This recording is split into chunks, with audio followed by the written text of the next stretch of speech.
সুমাইয়া রিমু হচ্ছে খাট কাঁপানো মেয়ে। রাস্তা থেকে তুলে নিয়ে এসেছে তার স্বামী, আর তার স্বামীর সাথেই বেইমানি করে তাকেই ছেড়ে দিয়েছে। ওর মতো মেয়ে তো চামড়া বিক্রি করে খায়। হ্যাঁ ভিউয়ার্স, একদম ঠিক শুনছেন। ঢালিউডের আলোচিত সমালোচিত মুখ হিরো আলম প্রকাশ্যে ক্যামেরার সামনে সুমাইয়া রিমুকে নিয়ে ঠিক এই ভাষাতেই ক্ষোভ উগরে দিয়েছেন। কিন্তু হঠাৎ কেন হিরো আলম এতটা মরিয়া হয়ে উঠলেন?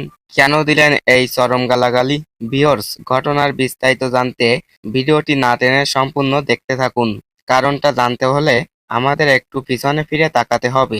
সম্প্রতি কোনো এক ইন্টারভিউতে সুমাইয়া রিমুকে প্রশ্ন করা হয়েছিল, তিনি হিরো আলমের সাথে কাজ করতে চান নাকি চান না। ব্যাস, এই এক প্রশ্নই যেন আগুনে ঘি ঢেলে দিল।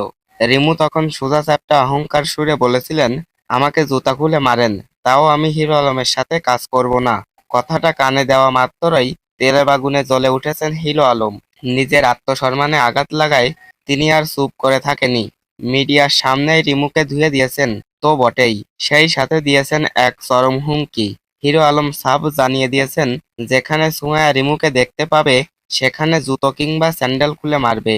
যে সুমাইয়া রিমু তার স্বামীর সাথে বেইমানি করেছে, তাহলে কি হিরো আলমকে ছেড়ে কথা বলবে তিনি? এ জুতা মারার হুমকি আর পাল্টা বেইমানির অভিযোগ নিয়ে সোশ্যাল মিডিয়ায় এখন তো তোলপাড়। তো ভিউয়ার্স, আপনাদের কি মনে হয়, আসলে ভুলটা কার? সুমাইয়া রিমুর সেই মন্তব্য, নাকি হিরো আলমের এই প্রকাশ্যে হুমকি? কমেন্টে আপনার মতামত জানাতে ভুলবেন না। আর বিনোদন জগতের সকল আপডেট নিউজ পেতে টপ নিউজ বাংলা চ্যানেলের সাথে থাকবেন। ধন্যবাদ।